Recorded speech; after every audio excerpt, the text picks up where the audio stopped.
ড্রেসটা পরে কেমন লাগছে? ড্রেসটা পরে ভালো। বাহ কি কিউট। মেকআপ করেছো একটু?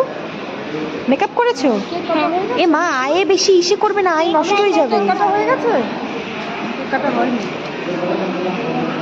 মিশুর কথাগুলো তোমার কেমন লাগলো বলো? এমনিতেই তো আজকে ওর বার্থডে, তার মধ্যে আমি আবার না ওকে ডিস্টার্ব করিয়ে অনেক অনেক ওর সাথে কথা বলে নিয়েছি, আর তোমাদের সাথেও শেয়ার করেছি।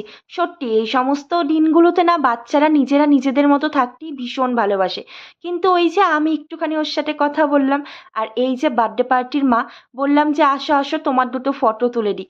আর বুঝতেই তো পারছো, তো আজকের দিনে তো সব থেকে বেশি বাচ্চার মা সব থেকে মানে বেশি ব্যস্ত থাকে সমস্ত অতিথির আপ্যায়ন করার থেকে সবটা। আর অর্পিতাদি ছিল এই মানে যাদের বার্থডেতে গিয়েছিলাম, তো এই দিদির কিন্তু নাম ছিল অর্পিতাদি। ভীষণ ভালো, ভীষণ মিষ্টি। দেখো কি